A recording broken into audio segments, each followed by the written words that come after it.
कल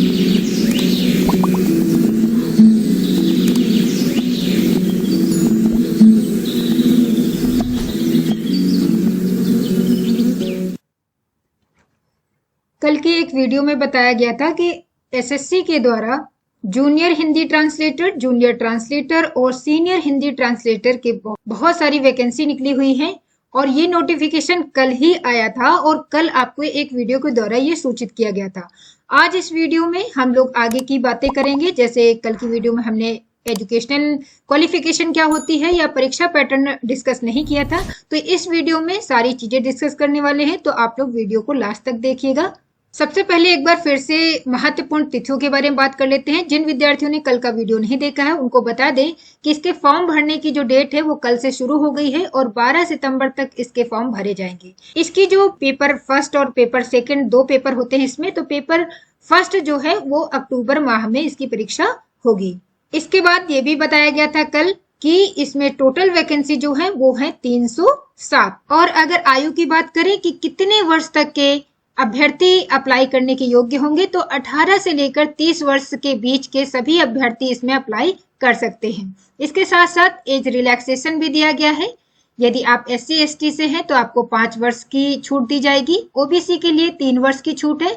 PWD के लिए 10 वर्ष है। PWD OBC के लिए 13 ईयर्स है, ये जनरल की थी, और PWSC ST के लिए 15 ईयर्स की है। तो आप इसको भी देख सकते हैं। यदि आप किसी रिजर्व कैटेगरी से बिलोंग करते हैं तो इसको भी आप देख सकते हैं। इसके बाद हम शैक्षिक योग्यता या एसेंशियल एजुकेशनल क्वालिफिकेशन की बात करें तो सबसे पहले वही बात है, जैसे मैंने बहुत सारी वीडियोस में बताया है कि जो भी ट्रांसलेटर के पोस्ट होते हैं उसमें मिनिमम क्वालिफिकेशन आपकी होनी चाहिए MA, यानी पोस्ट ग्रेजुएशन होनी चाहिए, PG आपके पास होना चाहिए।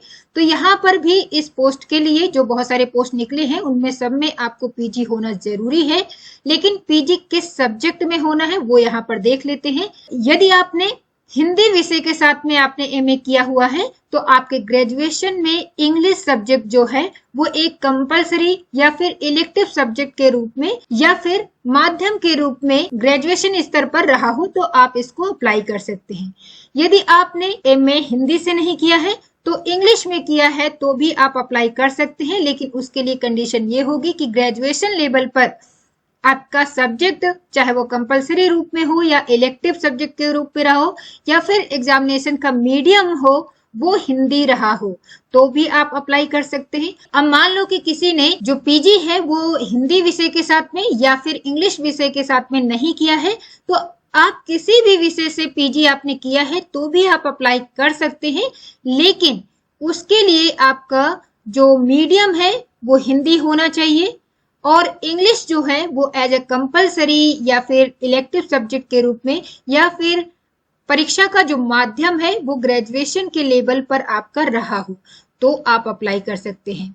अब मान लीजिए कि आपका मीडियम हिंदी नहीं रहा है और PG जो है वो किसी भी सब्जेक्ट से आपका है, तो इंग्लिश मीडियम के लोग भी अप्लाई कर सकते हैं, लेकिन उनके लिए हिंदी जो विषय है वो एक कंपलसरी इलेक्टिव या फिर परीक्षा के माध्यम के रूप में रहा हो। और अगली कंडीशन ये दी गई है कि यदि आपने PG किसी भी सब्जेक्ट से किया है हिंदी और इंग्लिश को छोड़कर, जिसमें हिंदी और English as a compulsory subject या फिर इलेक्टिव सब्जेक्ट के रूप में रहा हो या फिर इन दोनों में से कोई एक मीडियम के रूप में एग्जामिनेशन का रहा हो, परीक्षा आपने किसी भी मीडियम में हिंदी में या इंग्लिश में दिया हो, और अदर सब्जेक्ट जो हो, मान लो आपका हिंदी मीडियम होगा तो दूसरा सब्जेक्ट जो है वो एज ए कंपलसरी और इलेक्टिव सब्जेक्ट के रूप में डिग्री लेवल पर रहा हो तो आप लोग अप्लाई कर सकते हैं। कुल मिलाकर आपको PG होना जरूरी है, पहली बात। तो दूसरी बात है आपको हिंदी और इंग्लिश का ज्ञान होना चाहिए, वो ग्रेजुएशन के लेवल पर किसी तौर पर, चाहे कंपलसरी सब्जेक्ट हो चाहे इलेक्टिव सब्जेक्ट हो या फिर मीडियम के रूप में कहीं ना कहीं वो हिंदी और इंग्लिश दोनों चीजों का ज्ञान प्राप्त किया हो तो आप लोग इसको अप्लाई कर सकते हैं। इसके बाद अगर हम बात करें तो इसमें आपको ट्रांसलेशन के लिए सर्टिफिकेट होना चाहिए ट्रांसलेशन में, और या फिर डिप्लोमा होना चाहिए, यानी PGDT होना भी जरूरी है। लेकिन PGDT नहीं है तो यहाँ पर 2 वर्ष का एक्सपीरियंस भी मान्य होगा ट्रांसलेशन वर्क में। जो हिंदी से इंग्लिश और इंग्लिश से हिंदी में आपने किया होगा वो सेंट्रल पे या फिर स्टेट गवर्नमेंट के जो ऑफिस होते हैं तो भी आप लोग इसको अप्लाई कर सकते हैं, यानी 2 इयर्स का एक्सपीरियंस है तो भी अप्लाई कर सकते हैं, या फिर आप ट्रांसलेशन में आपका सर्टिफिकेट हो कोई या फिर डिग्री हो तो भी आप इसमें अप्लाई कर सकते हैं। और यदि आपका जो मीडियम है वो इंग्लिश में है या हिंदी में है और मीडियम का सर्टिफिकेट आपके पास नहीं है तो वो विद्यार्थी परेशान ना हो, आप लोग इसको फॉर्म को अप्लाई करिए, एग्जाम दीजिए।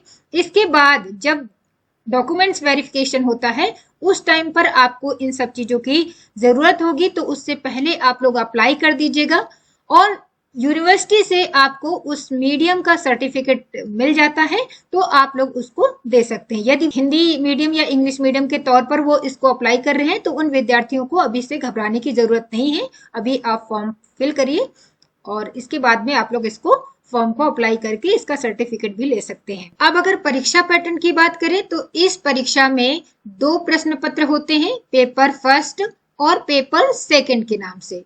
पेपर फर्स्ट जो होगा उसमें 100 प्रश्न आते हैं जिसके लिए 100 अंक भी निर्धारित होते हैं और समय जो होता है वो 2 घंटे का होता है। इस प्रश्न पत्र में जनरल हिंदी और जनरल इंग्लिश का टेस्ट होता है, यानी 50 प्रश्न जो होते हैं वो हिंदी से और 50 प्रश्न जो होते हैं वो इंग्लिश से पूछे जाते हैं।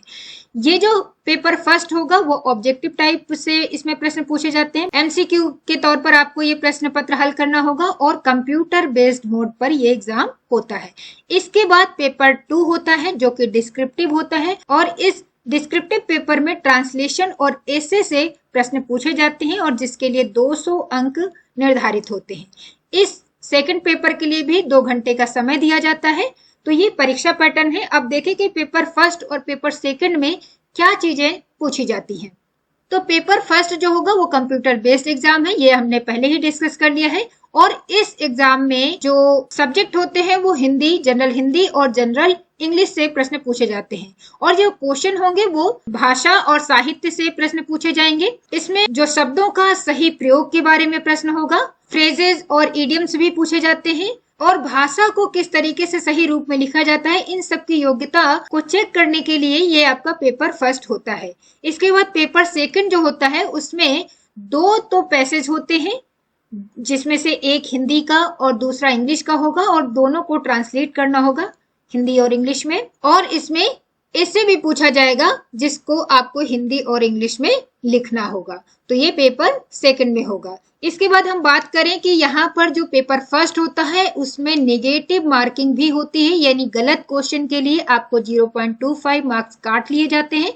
तो आपको पेपर फर्स्ट बहुत सावधानी के साथ इसको हल करना पड़ेगा क्योंकि जो आपका पेपर फर्स्ट होगा उसमें मिनिमम क्वालिफाइंग मार्क्स भी डिसाइड किए गए हैं। जनरल कैटेगरी के लिए 30% रखे गए हैं, ओबीसी और ईडब्ल्यूएस के लिए 25% होने चाहिए और जो अदर कैटेगरीज हैं उनके लिए 20% मिनिमम क्वालिफाइंग मार्क्स आपके होने चाहिए पेपर फर्स्ट में, तब जाके आप सेकंड पेपर के लिए शॉर्ट लिस्ट होते हैं। अदरवाइज आप पेपर सेकंड के लिए एलिजिबल नहीं होंगे। तो इसलिए पेपर फर्स्ट को बहुत ध्यान से, बहुत अच्छे तरीके से आपको हल करना पड़ेगा ताकि आप पेपर सेकंड को देने के योग्य हो जाए। यदि आप एसएससी जीएसटी और दूसरी जो ट्रांसलेटर परीक्षाएं होती हैं उनके कोर्स से IExamB के साथ जुड़ना चाहते हैं तो आप जुड़ सकते हैं। इस कोर्स में अभी आपको 45% का ऑफ दिया जा रहा है। इसके लिए आपको कोड यूज करना पड़ेगा SSC45। और यदि IExamB के ट्रांसलेटर कोर्स में आप जुड़ते हैं तो इस कोर्स पर जुड़ने वाली जो आपको सुविधाएं मिलती हैं वो प्रतिदिन आपको लाइव क्लासेस दी जाती हैं। वर्णनात्मक यानी डिस्क्रिप्टिव जो पेपर होता है उसके लेखन के लिए आपको गाइडेंस दिया जाता है, प्रैक्टिस टेस्ट बहुत सारे दिए जाते हैं, PDF के रूप में आपको स्टडी मटेरियल्स दिया जाता है और छोटी छोटी वीडियोस दी जाती हैं जिससे आप कम समय में अधिक ज्ञान अर्जित कर सकते हैं। और पेपर सेकंड के लिए ट्रांसलेशन और एसे की रेगुलर आपकी प्रैक्टिस कराई जाएगी जिससे आपको आपकी परीक्षा के लिए तैयार किया जा सके।